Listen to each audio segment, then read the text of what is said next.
Hi, my name's Phil. I like talking about politics. So the initial data for quarter two is out. We've had Trump's massively mutually defeating assault on the global economy. The Tories have been trying to claim that Rachel Reeves is performing economic vandalism, in the words of their shadow chancellor Mel Stride. So, with the international upheaval and Reeves's ham-fisted management of her budgets, you could be forgiven for thinking the latest economic figures must be really bad and that recession is on the way. However, yet again, the figures are for growth. Also, yet again, that growth is higher than was forecast. It's really quite stark reading reports on the economy in the economic media outlets as compared to the mainstream media. The mainstream media tell a tale of woe. The economic press says, actually, this is looking quite good for the next few years. Not that there aren't hazards for Reeves as well. So in terms of the underlying figures, what does the latest data tell us, both good and bad? But first, for daily news and politics, please click the subscribe button to stay notified. So, despite belly aching from the right wing, the fact of the matter is there has been positive growth in every quarter that Labour have been in power. The growth is also described as encouraging by serious economic writers as well. Now, if you look at this chart from the Financial Times today, you may notice a couple of things. First is that it looks like the growth from the last two quarters looks historically decent by the standards of recent years. But it's not quite as high as the two quarters from last year, just before the Tories lost the election. So don't the Tories have a point in saying that they left Labour a really strongly growing economy? Reasonable question. The answer is, of course, no. Let's remember how growth figures work. Growth is the percentage increase in GDP of one quarter as compared to the previous quarter. So to see if growth figures are really decent, you need to look at what came before them. What came before those two decent bars last year was a recession. And even before the recession, the growth was flat. So it was no great feat to post decent figures after the recession. But Labour's growth figures follow on from previous quarters of growth, not contraction. This is why there's a sense in just focusing on overall growth can be a double-edged sword. The more consecutive quarters you have of growth, the more likely you are to get a contraction, right? That contraction is not necessarily bad. Sometimes it's just a correction from prior overheated growth leading to inflation. But if you're going to look at growth, then posting decent figures after previous quarters of growth is way more impressive than posting growth figures after a recession. The other thing to know is that the growth figures for 2025 so far have been not only better than their comparable quarters last year, but better than forecast. That is also encouraging because it shows that Reeves has not badly managed things in general. Economists have looked at her budget, they've looked at what she's doing, they've looked at everything else going on in the world because we're part of a global economy, and they've thought, we think the growth will be this, and the growth's been higher. In general, yes, the increase in national insurance for employers did result in a cooling of jobs vacancies. If you increase the cost of doing business, those businesses will try to save money in order to protect profit margins, and not hiring is one of the easiest ways to do it. But the national insurance hike was not only paid for much needed investment, which no one's going to argue we shouldn't have had, but it wasn't the only cost for business. There was also the above inflation increase in the minimum wage. For my money, better that we have businesses who hire fewer workers than more wage slaves. Every economic policy has a drawback, but the drawbacks can be overshadowed by the benefits. And the sustained growth shows that the benefits have overshadowed the drawbacks. I mean, this chart goes back to when Boris Johnson was still trying to dodge Partygate. Do you remember that? This is the first time in over 2.5 years that we've had 3 consecutive quarters of growth. Every time Stride or Badenoch chirp up, do you know what Reeves wants to do? She wants to sit them back down by saying, mate, it's growth, you should try it sometime. And although I raised my eyebrow at Labour's claim to be, to produce, they said in their manifesto they were going to produce the fastest growing economy in the G7. We were in the first quarter. Now it looks like we are for the entire first half of the year. Obviously, this is a statistical fiddle because we're comparing it to the same point last year when we were in recession, but other countries were not. But while it lasts, use it.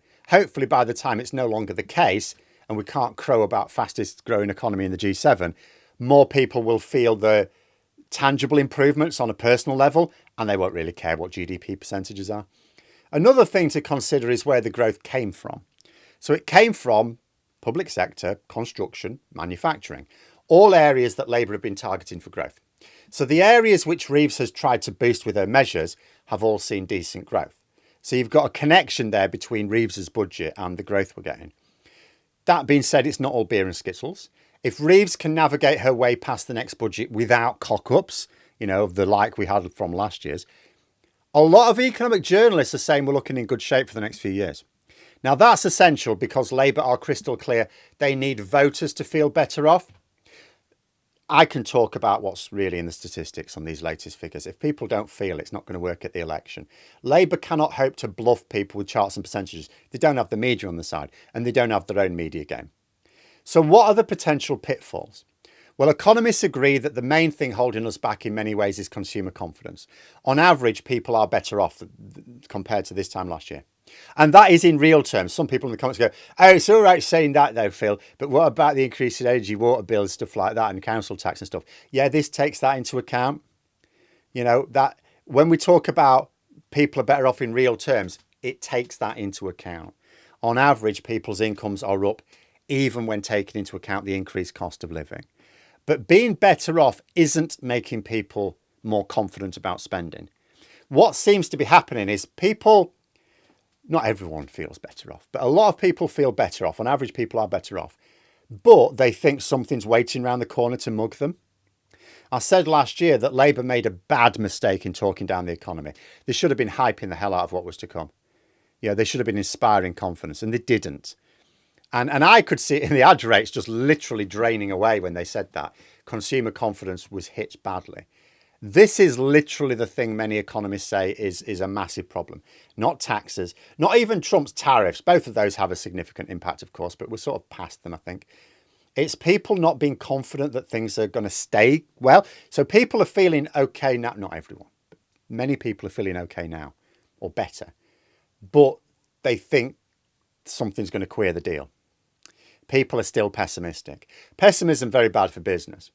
Another problem is inflation, of course, and the labour market. Inflation has been described as sticky for a while, which means it's remaining higher than it really should. Food prices in particular are responsible for this. Thanks a lot, Brexit. Energy costs too, but the government may be able to do something about that before the next election. Food prices are trickier. Not really something the government can control too easily and cannot be ignored. We all saw how Kamala Harris ended up with very expensive egg on her face over the issue last year. And for the jobs market, this also needs to pick up. It's all very well saying that GDP continues to rise despite the extra cost for businesses. You can get higher GDP without that filtering down, right? Trickle down doesn't work. We need the economy to provide for the people, not just look good on a chart. That means we do need job creation.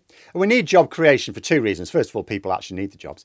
Secondly, the more jobs you've got, the more jobs vacancies you've got, the more power the potential employee has. The worker has more say over pay and conditions.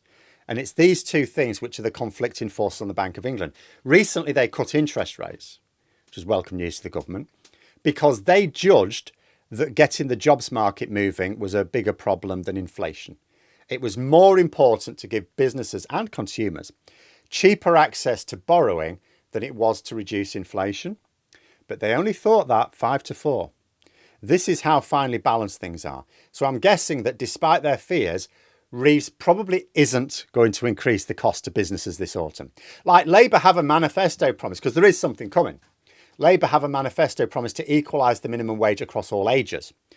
I'm going to guess this is going to be later rather than sooner, given the current situation. So far, the Treasury have been hinting at tax rises from things like capital gains and inheritance, neither of which will affect businesses. Given that the Bank of England are clear that the jobs market is a concern, cannot see Reeves doing anything to poke at it further with taxes. Obviously, the hit to the global economy from Trump's tariffs is a concern. Doesn't matter that we might have got away with it relatively lightly. Trump has clobbered our customers around the world. But as long as that all settles down soon, it looks like we're past the worst of it. If we've gotten away with the worst of it, then we're still looking okay this time next year. And economists at that point are saying, yeah, the signs are decent. And the more sustained the growth, the more consumer confidence will return. Because if people think, oh, there's something around the corner that's going to mug us and it never arrives, you start to think, oh, maybe it's actually okay. That really is the key to unlocking things now. More consumption means more jobs after all. But let me know what you think in the comments below. And for more content, you could subscribe to the channel or even join for access to streams and behind the scenes updates. Thanks for watching. Until next time, I'll see you later.